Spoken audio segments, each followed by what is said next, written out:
In this recording, I will be talking about how to develop your image on the linoleum block for a black and white print.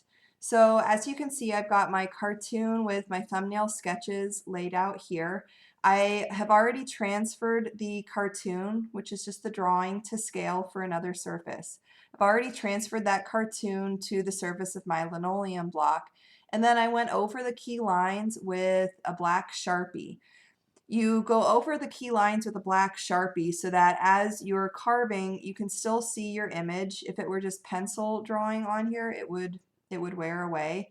You don't have to transfer your block. You can just sketch directly on your block. You don't have to transfer the image, but either way, you want to outline your key lines with Sharpie marker before you do the next step.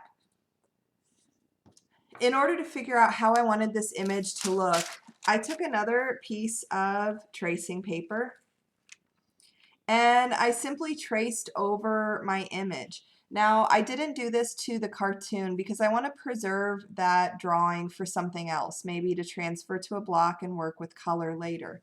So I just took another piece of tracing paper, traced over my image, and with a black colored pencil, or really whatever you have handy, you could use a marker, you could use just a regular pencil, but I came in and decided where I wanted areas to be solid, where I wanted areas to have a variety of mark making, and the areas that I want to be light, I left alone. So what you're doing here in this sketch, you're determining what areas you will carve away and what areas will remain. Anything you color in black, that's going to remain on the surface. So when I was looking at my image and considering what I wanted to do, I knew that I wanted the moon to be white, I wanted the rainbow to be white, but I wanted there to be some texture down here in the cactus. I knew that if the rainbow and the moon were white and then I carved away the background white as well, the image, it would lose some of its impact, and I want there to be contrast. So I chose to bring out the bird and the other objects from the background by coloring in the sky black. And now instead of carving away the space around the stars, I'll be leaving the sky solid, okay, leaving the relief surface, and I'll be carving the stars out. This is a better idea for me for two reasons. One, I don't have to be super careful as I'm carving around the stars because they're pretty delicate shapes. But two, the image will end up having a stronger visual contrast because I've left areas of darkness. When you're working with black and white print, it's important that you find a balance between areas that are open or white, areas that are solid or black, that's the relief surface of the block, and areas where you've developed different marks to create not just visual texture, but shifts in value. So it's very simple in the background. I'm going to come in and I've got my V-shaped tool, and I'm just going to carve away the lines of these stars. I'd also like to break up this space a little bit more with some little dots. So I've dug my small U-shaped tool into the surface and I spin it around. Okay, dig it in, spin it around. That's a great way to get small little dot patterns into your image. Now you may notice that the surface of my block is red. It's no longer the gray of the battleship gray linoleum. After I decided what areas were going to be solid and what areas were going to have some different marks, I drew that in with the Sharpie marker. And then I took a small amount of red paint, a little pea-sized glob. You can use acrylic paint. You could even use the watercolor paint if you ordered that. But a small glob of that paint, and with a paper towel, you will buff it over the surface. Okay, all the way over the surface. You're going to do this actually before you begin carving and let it dry. So as you're looking at my block, it's far easier to see where I have carved areas away because I'm removing that tinted red surface. Now this isn't a process that everyone follows, tinting the block. I sometimes do, sometimes I don't, but I find when I'm working with black and white, it reduces eye strain and it really helps me to see where I need to continue to carve. In the beginning, it's not going to make such a difference, but towards the end, as you're removing lots of the surface, it becomes difficult to see the difference between the light areas that you've carved away and the light gray of your block. So if you've got paint around, try that out. So you can notice down here in the cactus, I do have some areas where there were gaps between the shapes that I chose to leave as solid. Anything you leave on the surface will receive ink and print as a solid black. When you're carving with relief, I would say to be conservative at first, because once you carve something away, you can't bring it back. So if you're not sure if you want to remove something, leave it there for now. You can always go back to it and remove it later. Remember, when you're holding these tools, there's two different ways to hold it. You can hold it like you would hold a pencil and push it along the surface. And notice how I'm using my non-carving hand to steady the tip of the blade. You never ever want to have your hand in front of the blade. Always keep your hand behind the blade. Use it to hold the block. Use it to direct the tool. You can also hold the tool in your hand like this. So spread out your hand, place the tool at an angle, and close your fingers and your thumb around it. So what happens is that your thumb is actually pushing and controlling the knife. I switch back and forth between these two modes of holding the tool. For the most part, the rainbow, I'm going to be carving with my larger U-shaped gouge.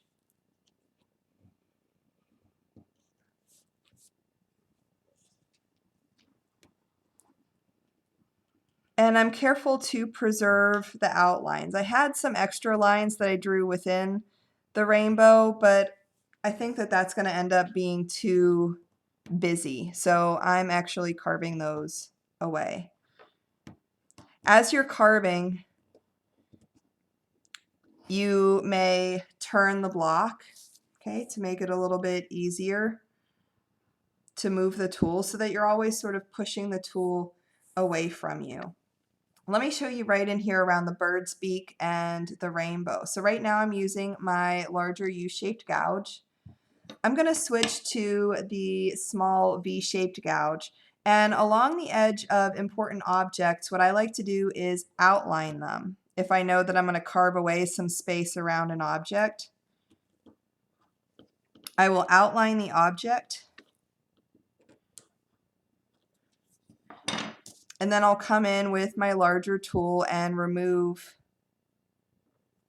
the interior. That's going to keep you from accidentally carving away a key line. Also, notice that I was carving away from my object, not into it.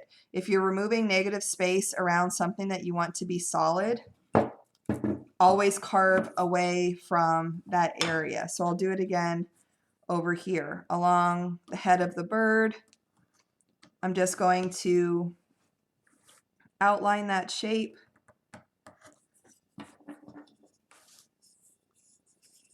And then I'll switch back to my larger tool and I will carve away from the shape. So my block, it's a little old, so the material is kind of hard to carve. If your block has been in an area where it's cold, maybe the AC is going at your house, you might want to hit this with a hairdryer at first if you find that you're having some trouble getting the blade to move across the surface, you can also just sit on the block for a moment or two just to warm up that linoleum and soften it.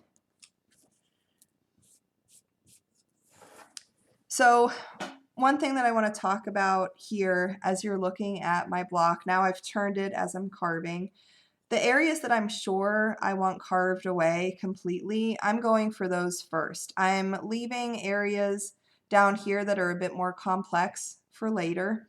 And in the bird, I've got some large open areas. So I could carve those away right now with my larger U-shaped tool. And I would encourage you to begin your carving with your U-shaped tool. So you're carving around any areas that are black. Any areas that you've established are going to remain on the surface. So once I carve a piece away, just sort of scoot it out of the way with my finger. And don't worry if you accidentally carve something that you intended to keep.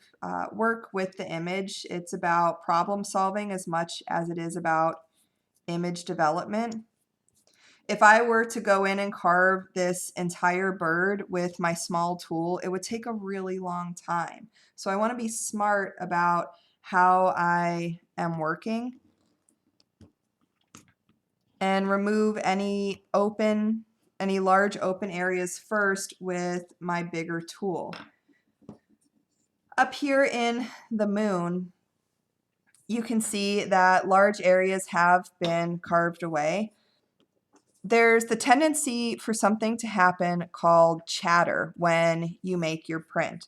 Chatter is when areas of negative space end up showing up in the print, because as you roll the ink over top of the surface, sometimes it can dip down into those areas of negative space.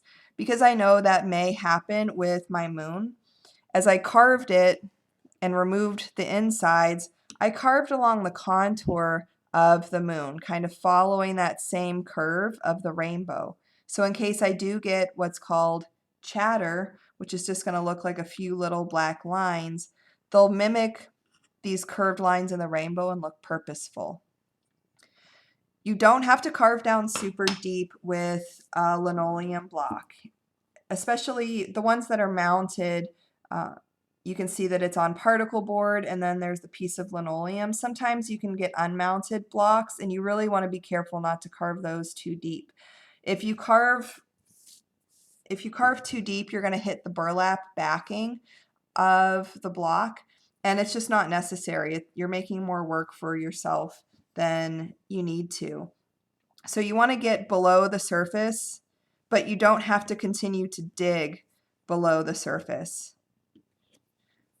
So now that I've got most of the areas in the bird removed with my larger tool, I can switch back and forth between my U-shaped tool, the small U-shaped tool,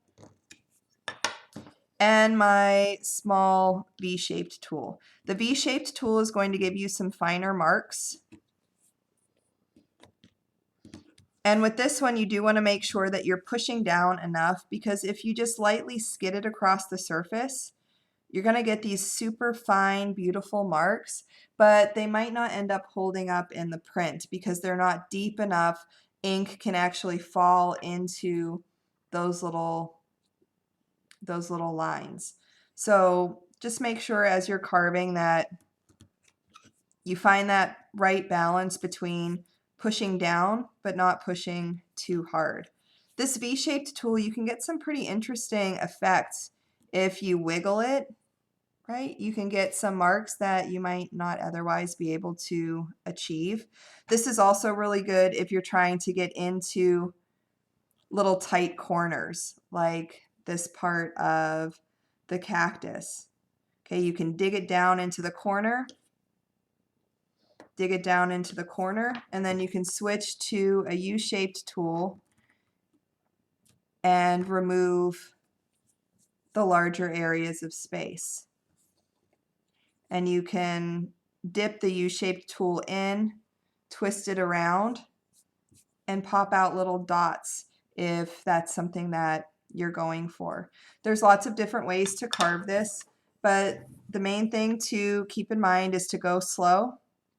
Carve away less than you think you need to. You can always remove more. And if you make a mistake like this where my tool just skipped out as I was talking, integrate it into the design. Okay, if it's a super thin line, you're not going to notice it in the end of the print. So I might just live with that little area. You will continue to carve until you've removed all of the areas that you want to be white. Anything that needs to stay black is going to stay on the surface.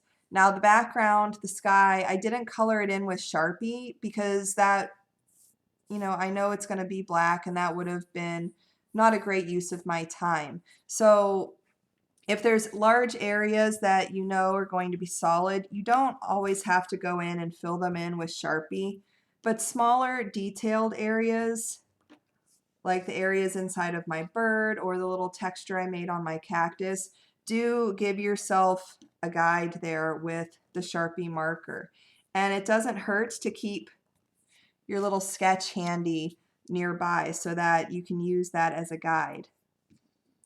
So once again, this guide that you did with the tracing paper, darkening in areas of the image, that was just to figure out how it was going to look before you committed to carving it on the surface.